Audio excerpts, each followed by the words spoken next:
Hello everyone, this is Swati, your English educator from magnet brains. और letter writing जो topic हम discuss कर रहे हैं, जो कि एक बहुत इंटरेस्टिंग टॉपिक है। इंटरेस्टिंग इसलिए क्योंकि इसमें बहुत सारे मार्क्स मिल जाते हैं। All you have to understand कि फॉर्मेट क्या है, आपका लेटर किस टाइप का है, आप किसे लिख रहे हो, एंड दैट इज इट। थोड़ी सी प्रैक्टिस एंड ये 5 मार्क्स आपके। So now we are going to see कि हमें लेटर राइटिंग में हमने इनफॉर्मल लेटर पूरा देख लिया है। इनफॉर्मल लेटर में हमने जो आपके बिगनर्स के लिए जो लेटर्स होते हैं वो भी देख लिए हैं, और जो एडवांस लेटर्स होते हैं वो भी देख लिए हैं। Now let's come to formal letters. अब फॉर्मल लेटर्स, जैसा कि हम पहले एक बार और ऑलरेडी डिस्कस कर चुके हैं, when I talk about formal letters we can actually divide it into official letters, then business letters, letters to the editor and application writing. Application writing पूरा हमने अलग तरीके से लिखा हुआ, जैसे कि लीव एप्लीकेशन होती है, आप किसी जॉब के लिए अप्लाई करते हो, या फिर आपको मान लो कोई ऑफर लेटर चाहिए, या आपको रिजाइन करना है। So all these are applications, ठीक है। अब एप्लीकेशन और formal letter are almost the same. The only thing is कि अब जैसे आप जब छोटे लोग मतलब आप लिखते हो कोई, जैसे किसी चीज़ के लिए अप्लाई करते हो तो उसको आप एप्लीकेशन कह देते हो। आपका फॉर्मेट ऑलमोस्ट सेम होता है, ठीक है। Now we'll just see, first we'll look into what are official letters. Now जितने भी letters होते हैं, जैसे कि हम resignation letter की बात करें, अगर मैं किसी जॉब से रिजाइन कर रही हूँ, I'll have to write a letter.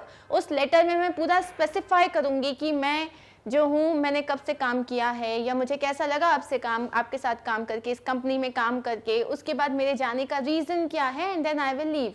Similarly आप किसी को जॉब ऑफर कर रहे हो तो आप उनको भी एक लेटर लिख के देते हो, और उस लेटर को हम कहते हैं ऑफर लेटर।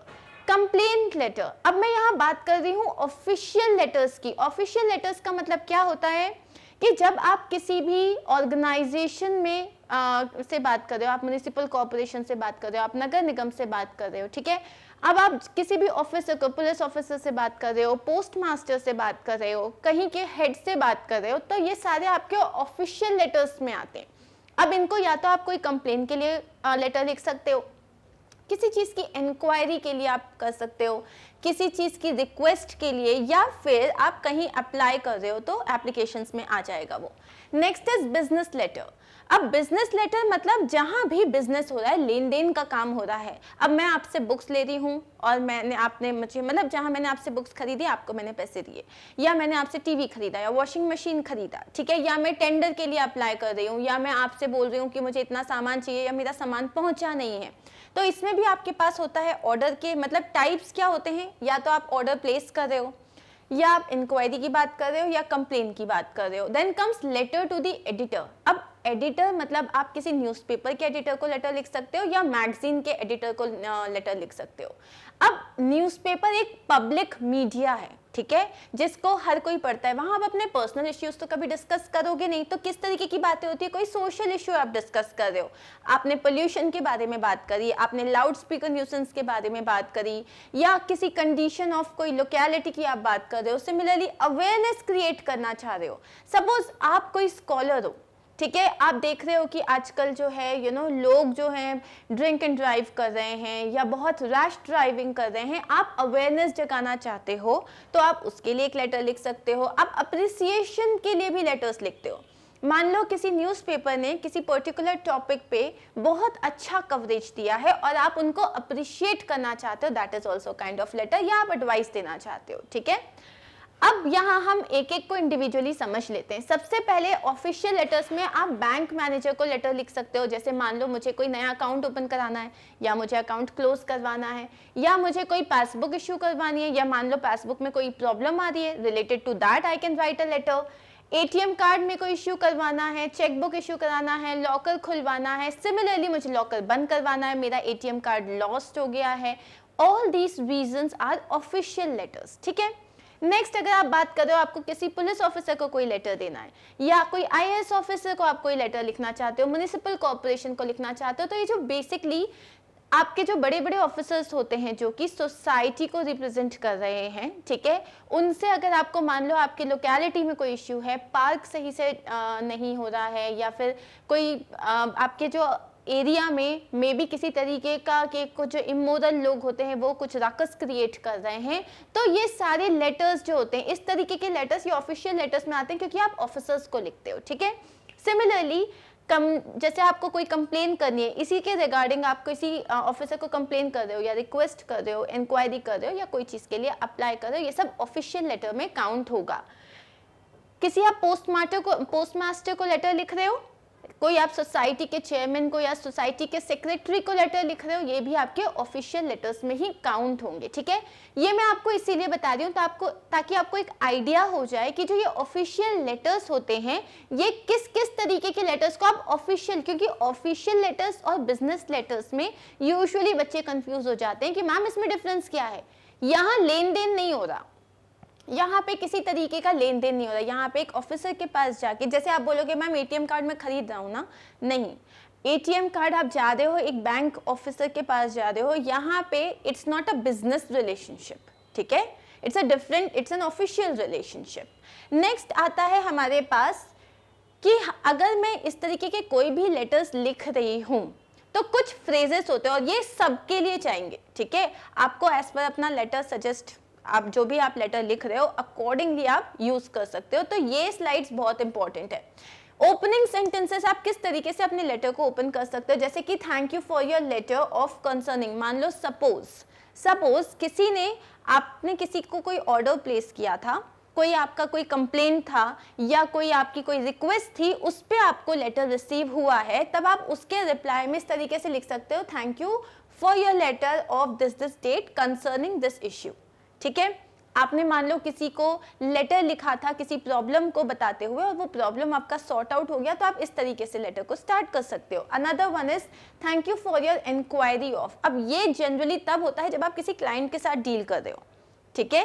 वहां पे क्या हो जाएगा, जैसे किसी आपने एडिटर को लिखा तो एडिटर आपको इस तरीके के लेटर लिखेगा, या आपने पोस्ट मास्टर को लिखा कि भाई मेरा ये पार्सल नहीं मिल रहा है, तो सपोज उनकी तरफ से अगर आपको कोई लेटर आता है तब वो ऐसे लिखेंगे thank you for your inquiry of, inquiry करने के लिए थैंक यू। तो this is how they start, thank you for your letter regarding about I wish. अब ये क्या है, जब आप कोई लेटर लिख रहे हो आप ऐसा बोल सकते हो I wish to bring to your notice, मतलब मैं आपके सामने ये प्रॉब्लम रखना चाहता हूँ। With this letter, I would like to draw your attention towards, ये सबसे ज्यादा इंटरेस्टिंग लाइन होती है, इंटरेस्टिंग एज इन ये सबसे ज्यादा यूज होने वाली लाइन है। With this letter, इस लेटर के साथ मैं आपका थोड़ा सा समय और आपका थोड़ा सा अटेंशन चाहता हूँ towards this particular issue और प्रॉब्लम, ठीक है। सिमिलरली जब हम क्लोजिंग लाइन्स की बात करते हैं, क्लोजिंग सेंटेंसेस की आप बोल सकते हो kindly look into the matter, simply आप बोल सकते हो प्लीज इस थोड़ी प्रॉब्लम को जो मैंने बताया है, जो इश्यू बताया है उसको थोड़ा सा देखिए। Please take necessary actions to solve this issue. अब सपोज आपने बता दिया, प्रॉब्लम भी बता दिया, अब आप चाहते हो उस पर कुछ एक्शन लिया जाए, तब आप इस तरीके से उसको क्लोज कर सकते हो। Please provide me a little space in your esteemed newspaper to share my views with the public or the officials or anyone। अब जैसे आप लेटर लिख रहे हो एडिटर को, तो आप इस तरीके से बोल सकते हो, जैसे पूरा आपने प्रॉब्लम बता दिया, आप बोल सकते हो कि मैं चाहता हूँ आप अपने न्यूज़पेपर में मुझे एक थोड़ी सी स्पेस दें ताकि मैं अपनी बात पब्लिक को या जो ऑफिशियल्स हैं उनको या अथॉरिटीज़ के सामने रख पाऊँ। Please do not hesitate to contact me should you require further information। Now this is a very good formal language। अब आप मान लो किसी को आपने कोई ऑर्डर प्लेस किया है या रिप्लेसमेंट की बात हो रही है या कोई कंप्लेन की बात हो रही है, तो आपने उन्हें सारे डिटेल्स दे दिए। अब आपने लास्ट में लिखा प्लीज डू नॉट हेजिटेट, मतलब बिल्कुल भी आप हेजिटेशन मत रखना अपने अंदर, मतलब ये कि अरे यार वो क्या होगा, ऐसा बिल्कुल भी आप मन में मत रखना। जो भी अगर आपको डाउट है तो प्लीज मुझसे कॉन्टैक्ट कर लीजिएगा। I would appreciate your immediate attention to this matter। मान लो कोई बहुत सीरियस काम है, कोई बहुत सीरियस प्रॉब्लम है या सीरियस इश्यू है, अब आपने क्या बोला पूरा लेटर लिखने के बाद कि मैं चाहता हूँ आप इस चीज़ पे इमीडिएट एक्शन ले, ठीक है। I would deeply appreciate if you could, या आप सिंपली बोल सकते हो I would deeply appreciate, मतलब मैं दिल से अप्रिशिएट करूँगा अगर आप जो भी आपने करने को कहा है वो कर दोगी, ठीक है। नेक्स्ट है हमारे पास फाइनली एक बार before we dive into the letters, अब हम सैंपल लेटर्स देखने वाले हैं, उसके पहले हम अपने फॉर्मेट को एक बार रिवाइज करेंगे।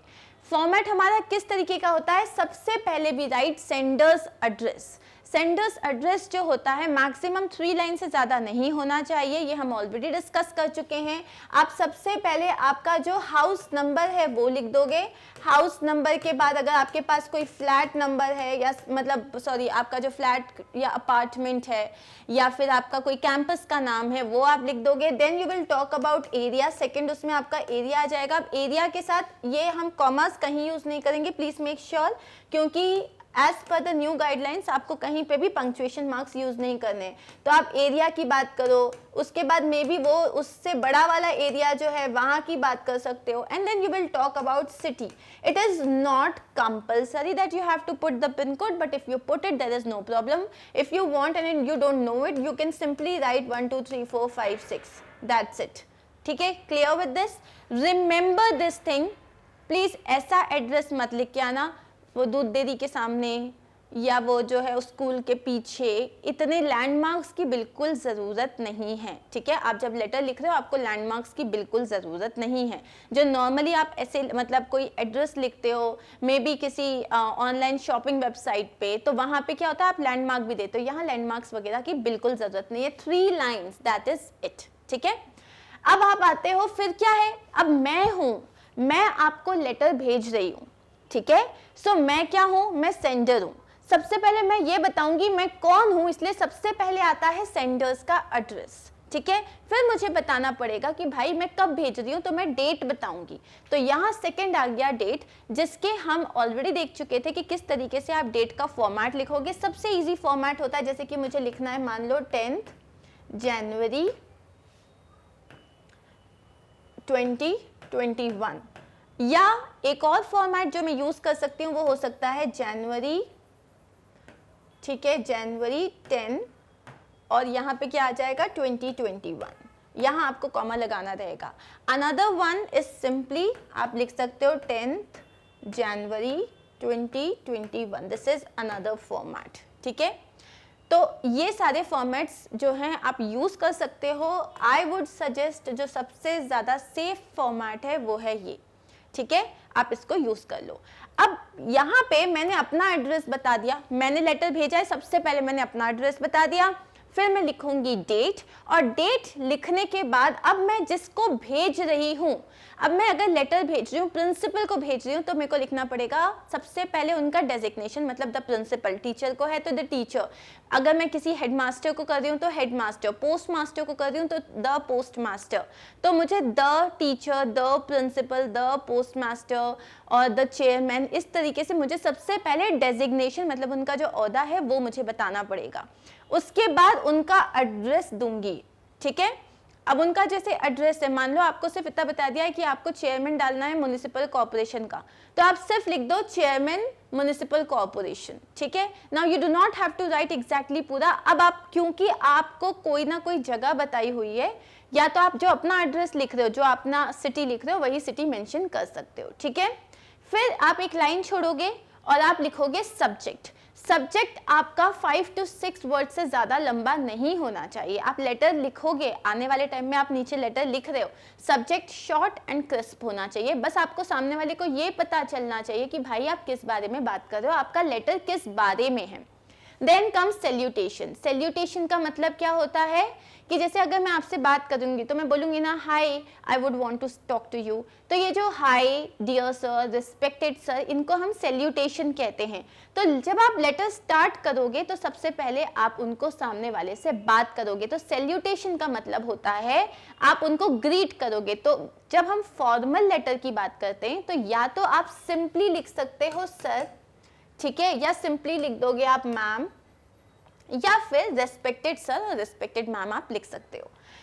फिर आते हैं हम बॉडी ऑफ द लेटर में, जिसमें 3 पैराग्राफ्स होते हैं। पहले इसमें आप अपने आप को इंट्रोड्यूस करोगे कि मैं कौन हूं।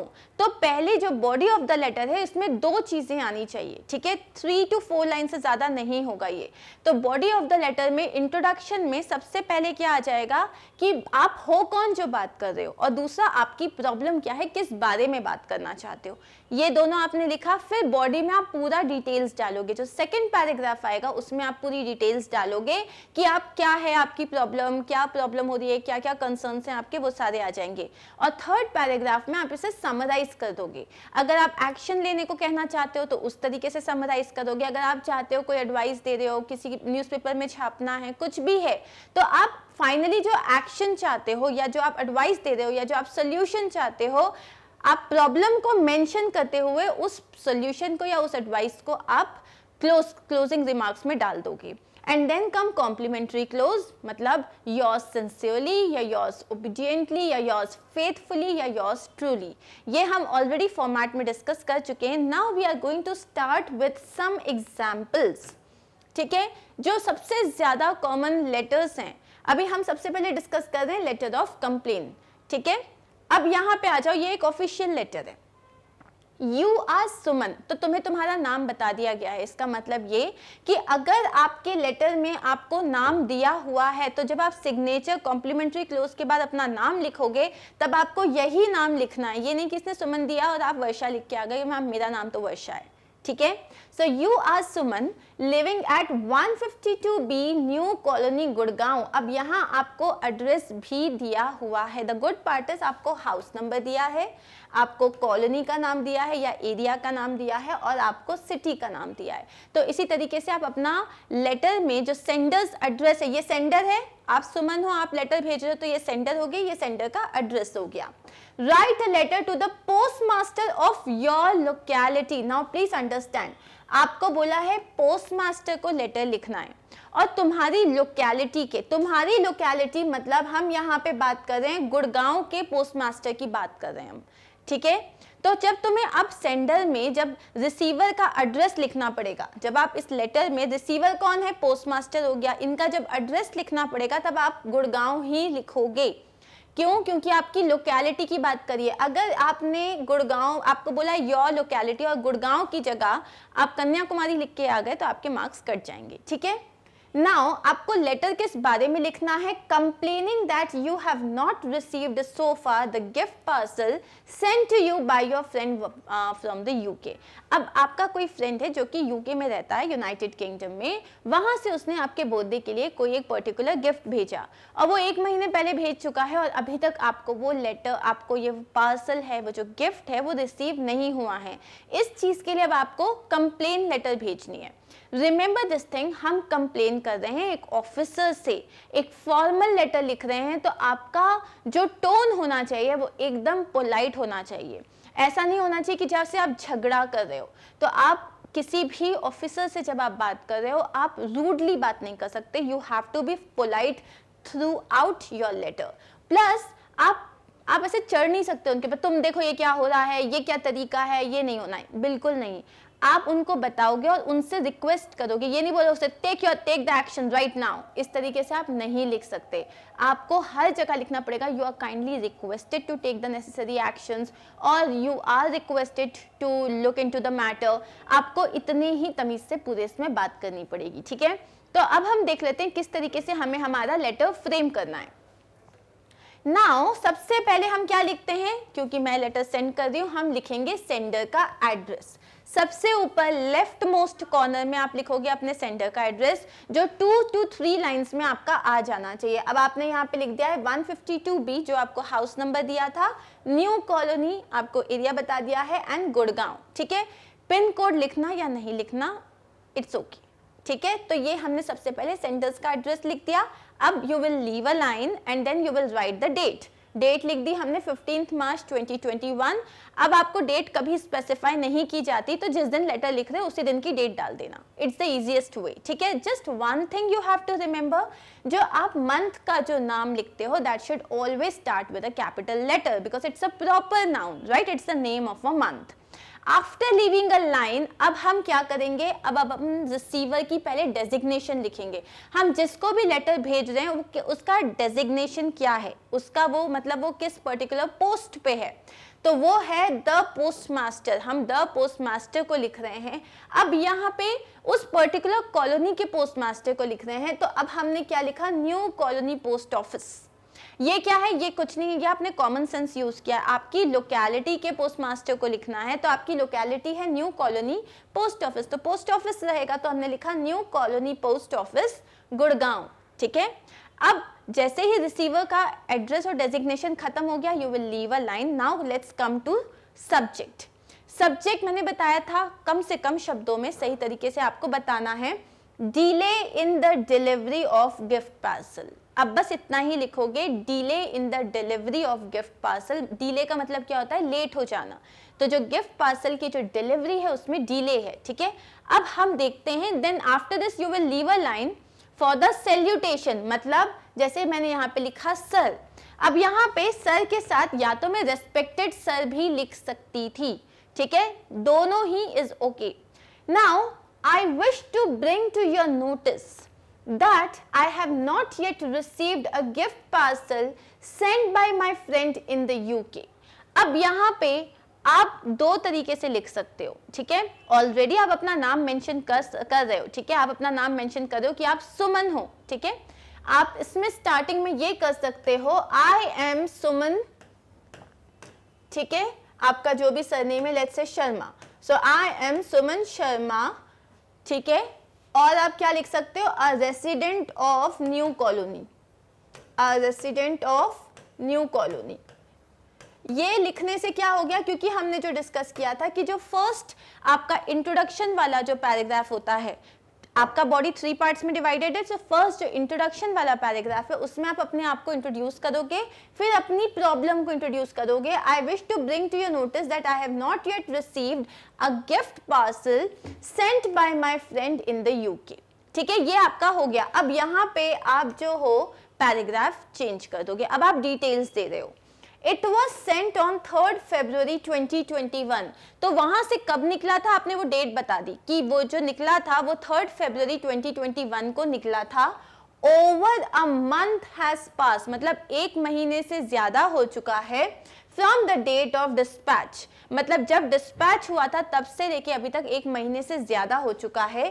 I tried connecting with the office staff, मतलब उनके जो पोस्ट ऑफिस का जो स्टाफ है, वहां पे जो लोग काम करते हैं, उससे उसने ट्राई किया कनेक्ट करने का, but nobody has given me the correct position.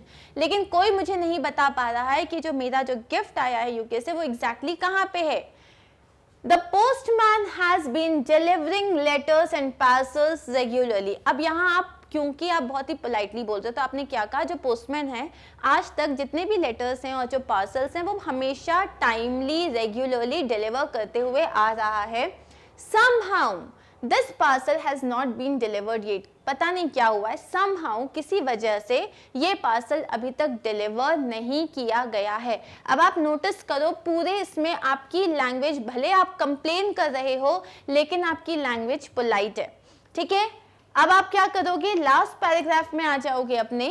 अब आपने बता दिया आपका प्रॉब्लम क्या है, इंट्रोडक्शन बता दिया आप कौन हो, आपकी प्रॉब्लम क्या है, प्रॉब्लम की पूरी डिटेल्स दे दी। अब हम आते हैं लास्ट पैराग्राफ में। You are requested to kindly look into the matter so that the parcel could be traced and delivered to me। मैं आपसे रिक्वेस्ट कर रही हूँ कि आप प्लीज एक बार इस प्रॉब्लम को थोड़ा सा देखें। लुक इनटू द मैटर का मतलब होता है इस जो इश्यू है, जो प्रॉब्लम है, एक बार उसमें थोड़ा सा झांके देखें कि भाई प्रॉब्लम कहाँ हो रही है। And you know so that, ताकि जो मेरा पार्सल है उसे ट्रेस किया जा सके। ट्रेस मतलब कि एग्जैक्टली वो कहाँ है, कहाँ से निकला था, कहाँ फंस गया है, वो ट्रेस किया जा सके और मुझे डिलीवर किया जा सके। I shall be grateful for your kind help। अब यहाँ आपने लास्ट में क्या बोला, अगर आप ये कर रहे हो तो मैं आपके लिए बहुत ज़्यादा आपकी आभारी रहूँगी, आपकी इस हेल्प के लिए। तो यहाँ आपने बहुत ही पोलाइटली अपना लेटर क्लोज कर लिया। You will leave a line for the complimentary close. आपने क्या बोला, thanking you, again leave a line, yours sincerely Suman Srivastava.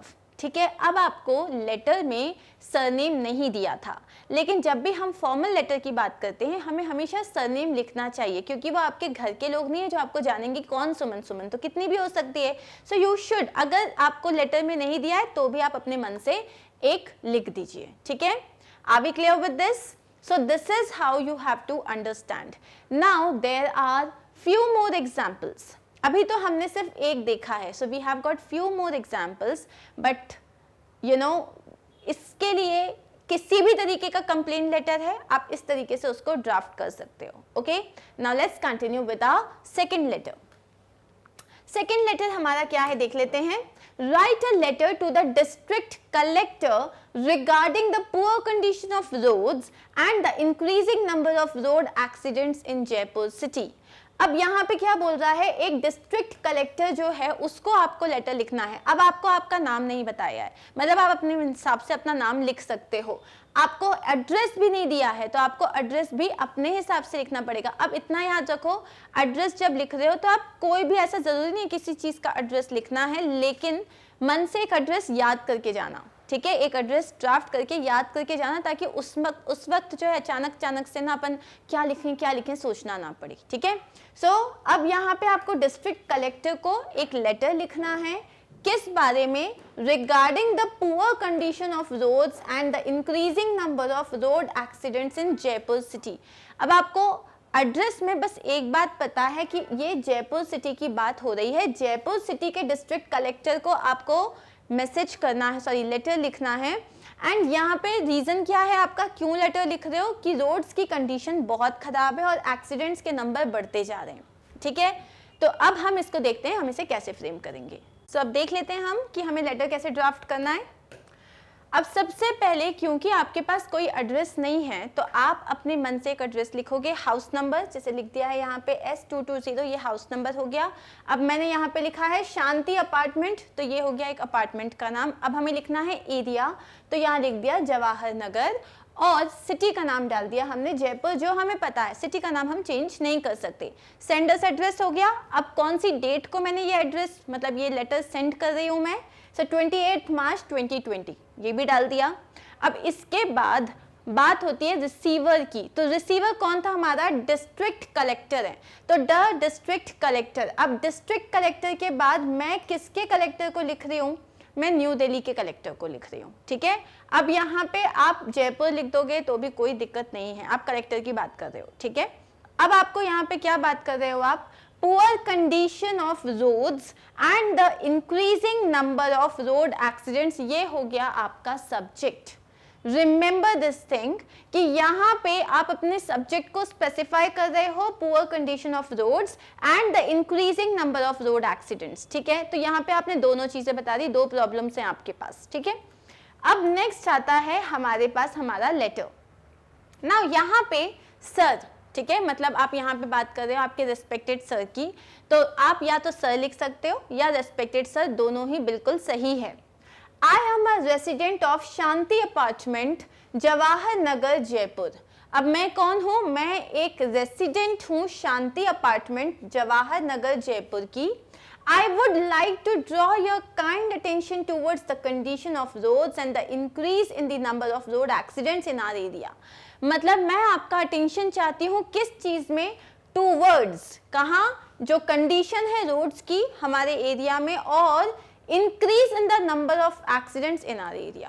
तो condition of roads and the increase in number of road accidents in our area, ये हो गया आपका introduction, ठीक है। Now let's come to the second paragraph।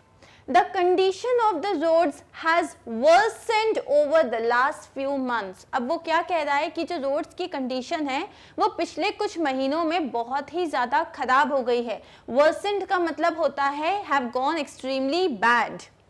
There are potholes in the roads and roads are extremely uneven। अब वो क्या कह रहे हैं? जो वहाँ पे हर जगह गड्ढे हैं, जो रोड्स में आपके पास जब हैवी व्हीकल्स चलते हैं तो गड्ढे हो जाते हैं ना, तो वहाँ पे उन्हें हम कहते हैं पॉट होल्स। तो वहाँ पे बहुत सारे पॉट होल्स हैं, और उसके अलावा जो रोड्स हैं वो बहुत ज़्यादा अनइवन है, इसका मतलब उबड़ खाबड़ रोड है बहुत ज़्यादा। During rains these roads are highly dangerous and leads to fatal accidents. अब क्या बोल रहा है वो, मॉनसून्स के टाइम पे क्या होता है, मॉनसून्स के टाइम पे जो गड्ढे होते हैं वो भर जाते हैं, आपको पता ही नहीं चलता यहाँ रोड है या यहाँ रोड नहीं है, तो क्या होता है आपकी गाड़ी फंस सकती है, आप गिर सकते हो और आपको काफ़ी खतरनाक आपका एक्सीडेंट भी हो सकता है। अब यहाँ पे लिखा हुआ है कि रेल्स ड्यूरिंग रेन्स, मतलब बारिश के टाइम पे ये जो रोड्स होती हैं, these are highly dangerous and leads to fatal accidents. Fatal का मतलब होता है जानलेवा। As per the police records, अब एक और चीज उसने क्या ऐड की है कि पुलिस रिकॉर्ड्स के हिसाब से the number of accident cases have increased exponentially in this area. Police record के हिसाब से हमारे एरिया में जो नंबर ऑफ केसेस हैं एक्सीडेंट्स के, they have increased exponentially. Exponentially का मतलब होता है बहुत ही ज़्यादा जल्दी जल्दी इंक्रीज हो रही है, मतलब 1 का 2, 2 का 4, 4 का 8, 8 का 16, इसको बोलते हैं एक्सपोनेंशियली, मतलब बहुत ज़्यादा इंक्रीज हो गया। अब आप जब ऐसे वर्ड्स यूज़ करोगे, अच्छी वोकैबुलरी वर्ड्स यूज़ करोगे, तो क्या होगा, मार्क्स भी अच्छे मिलेंगे आपको।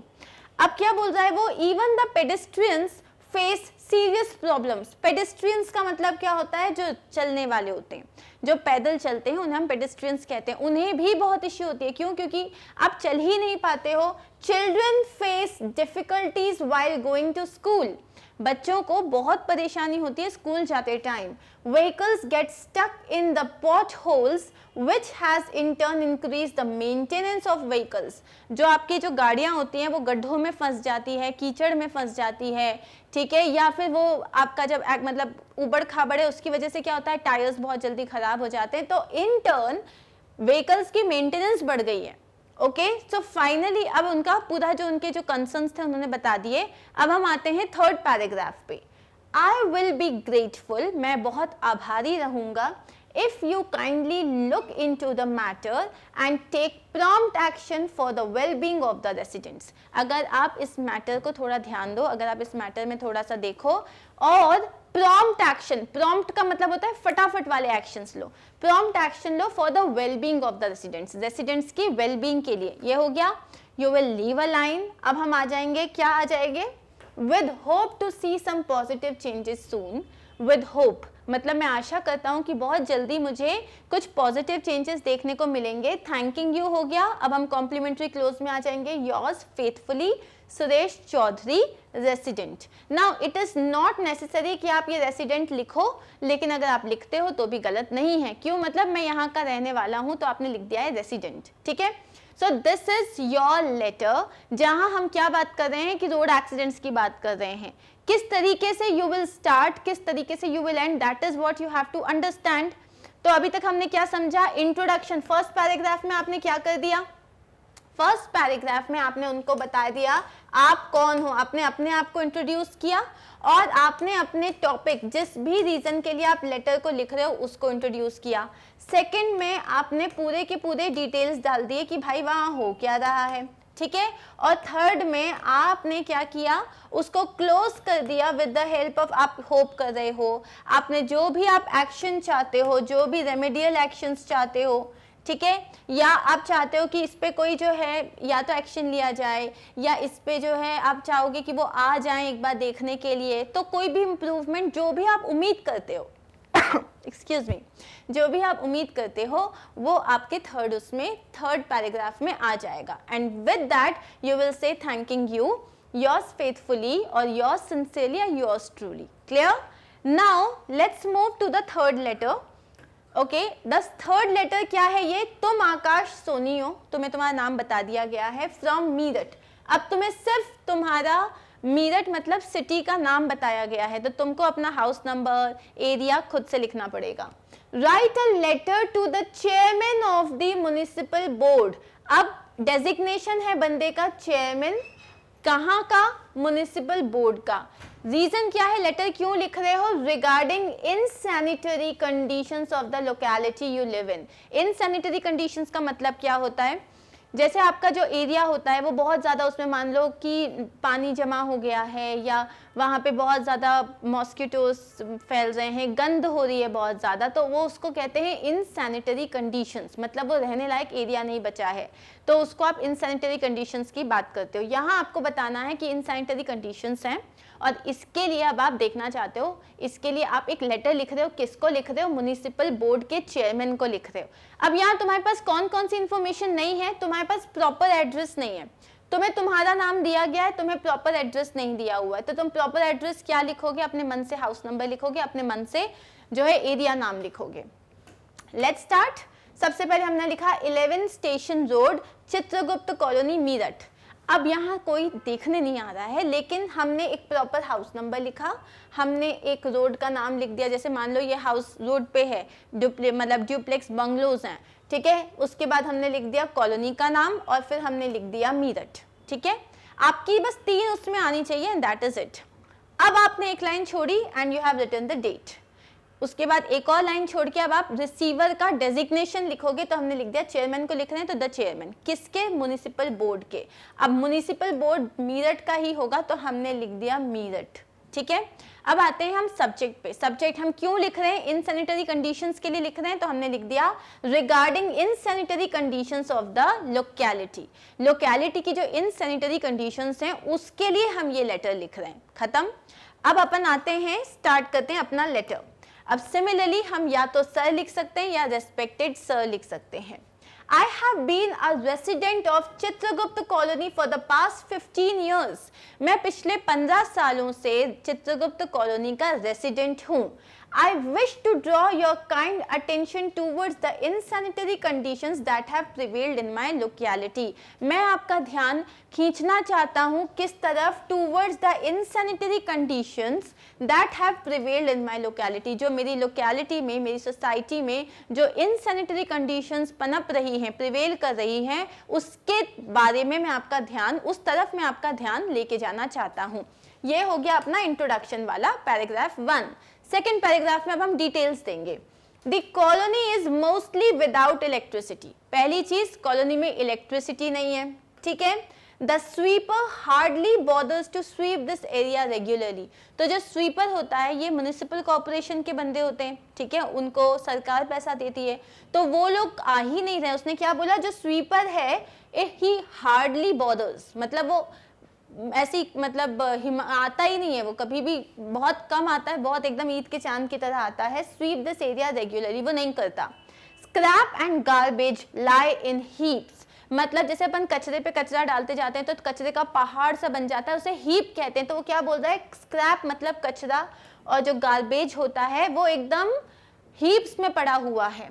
Drains are not cleaned regularly, which results in stagnation of water. तो जो ड्रेन्स हैं, जो नालियां हैं, उन्हें प्रॉपर जो आपको क्लीन करते रहना पड़ता है, वो क्लीन नहीं की जा रही हैं, जिसकी वजह से पानी पूरा जमा हो गया है।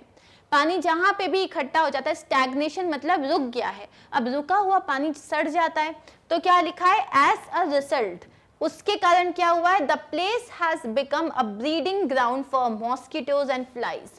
वो जो पूरा एरिया है जहाँ पानी जमा हो गया है, कचरा पड़ा है, वो ब्रीडिंग ग्राउंड मतलब पनपने की जगह हो गई है, किसके, फॉर मॉस्किटोज एंड फ्लाइज, मच्छर और मक्खियों के लिए। तो वो तो ऐसा लग रहा है वो उनका ब्रीडिंग ग्राउंड हो गया, मतलब यहाँ पे आओ, पैदा हो और बढ़ते चलो। One can find pigs and stray dogs move freely around the rubbish. और आप देख सकते हो जो पिग्स होते हैं और जो डॉग्स होते हैं वो पूरे उस कचरे के आसपास एकदम फ्रीली घूम रहे हैं और गंद मचा रहे हैं। तो वो कितना ज़्यादा खराब हो गया है वो पार्ट। फिर वो क्या कह रहा है, the entire environment has become suffocating, unhealthy and disease prone. पूरा जो वहाँ पे उस सोसाइटी का जो एनवायरनमेंट है वो कैसा हो गया है, सफोकेटिंग, मतलब इतनी स्मेल आती है, उसकी फाउल स्मेल आती है कि आपके लिए वो सफोकेटिंग हो गया है, इट्स वेरी अनहेल्दी, और डिसीज प्रोन। अब इतनी ज़्यादा जो है मच्छर मक्खियाँ होंगी तो डिसीजेस तो होंगी। The public toilets are a nightmare. इसका मतलब क्या है कि जो पब्लिक टॉयलेट्स तो एकदम एक क्या है, डरावना सपना जैसा है, मतलब वहाँ तो आप जाने का सोच भी नहीं सकते। अब विजिट, अब ये आपने पूरी डिटेल्स दे दी, ठीक है। अब हम आते हैं कि आप क्या चाहते हो, आप क्यों, आपने जो लेटर लिखा है, फाइनली हम कंक्लूड करते हैं। A visit of some official from your office, आपके ऑफिस से अगर कोई भी ऑफिशियल यहाँ पे आएगा, will provide the true picture of this area sanitary condition. अगर आप आके कोई भी देखेगा तो उसको एक सही तस्वीर पता चलेगी यहाँ की कि भैया यहाँ की सैनिटरी कंडीशंस कैसी हो रही हैं। I therefore request you to kindly take necessary actions, तो मैं इसीलिए आपसे रिक्वेस्ट कर रहा हूँ कि भैया आप नेसेसरी एक्शंस लो टू असेस द सिचुएशन, इस सिचुएशन की जांच करने के लिए as the continuation of such conditions. क्यों? क्योंकि अगर यही कंडीशंस कंटिन्यू हुई can lead to unavoidable problems, इससे क्या होगा, अनअवॉइडेबल प्रॉब्लम्स क्रिएट हो सकती है, मतलब इससे हो सकता है कोई बीमारी फैल जाए, कोई एपिडेमिक हो जाए। तो इन चीज़ों को अवॉइड करने के लिए मैं आपसे रिक्वेस्ट कर रहा हूँ कि आप जो हो इस पर नेसेसरी एक्शंस लो, ठीक है। लास्ट में थैंकिंग यू, योर सिंसियरली आकाश सोनी। अब आपको यहाँ पे क्या पता चल रहा है, आप पूरे जगह पोलाइट थे, आपने बहुत अच्छे से बात करी, आपने कहीं पे भी ऐसा फील नहीं कराया कि नहीं नहीं ऐसा क्या है, आपने कहीं अपनी टोन खराब नहीं करी, अपने पूरे जो आपने इश्यूज थे वो क्लियर कर दिए और आपको क्या आप उनसे उम्मीद करते हो वो भी आपने बता दिया। This is how you have to write a letter. Are we clear with this? ठीक है। So now guys we are done with the official letters जहाँ पे हमने letters of complaint discuss किए हैं, ठीक है। Now I have to tell you something, बहुत सारे students हैं who keep on saying कि ma'am we are not able to find your जितने भी videos होते हैं on YouTube, because of course there are a lot of videos. So to ease this for you we have got a website, आपको पता है हमारी website है www.magnetbrains.com. So you can go to this website. यहाँ पे जाने के बाद this is the first page, this is the home page of our website. यहाँ पे आप जब जाओगे, ठीक है, you will have to go. अब यहाँ पे आपका ये फ्रंट पेज आ गया, तो यही फ्रंट पेज ओपन होगा। अब यहाँ पे आपको जिस भी क्लास में जाना है, जैसे कि आपको 8th में जाना है, 7th, 4th, 5th, 6th, जिस भी क्लास में जाना है वहाँ पे आप उसको सेलेक्ट करो, उस टैब को आप सेलेक्ट करोगे। जैसे सपोज आप यहाँ पे गए, आपने क्लास 4th को जैसे ही क्लिक किया तो क्लास 4th के सामने आपके पास इस तरीके से ये इमेजेस आ जाएंगी। अब suppose you want to visit Chandni's ma'am's और maybe you want to visit Saloni ma'am's videos और you want to visit my videos, so आप यहाँ पे वॉच नाउ में जाके क्लिक करोगे। वंस यू डू दैट आपके पास पूरी लिस्ट आ जाएगी right from the first topic till the topic that has been done today. ये सारे टॉपिक्स आ जाएंगे, जिस भी टॉपिक को आप पढ़ना चाहते हो वहां पे जाके you just have to click on watch now and that is it. आपको ये भी पता रहेगा इसमें कितने लेक्चर्स हो गए हैं, कितने मिनट्स का लेक्चर है, सारा आपको वहां पे दिख जाएगा। All you have to do click on watch now and then you are sorted, ठीक है। सो इस तरीके से फिर आपका वीडियो जो है स्टार्ट हो जाएगा और फिर आप सुन लेना और आपका जो भी डाउट है वो भी आपका क्लियर हो जाएगा, right. So that is it. So अभी magnet brains is striving hard कि किसी भी तरीके से आपको विदाउट इश्यूज सारे वीडियोस आपके तक पहुंच जाएं, ठीक है। So if in case you still have any doubt कि नहीं मैम ये एक्सेस नहीं हो रहा, you can always write to us. Thank you so much. I will see you in my next video. Take care and bye bye.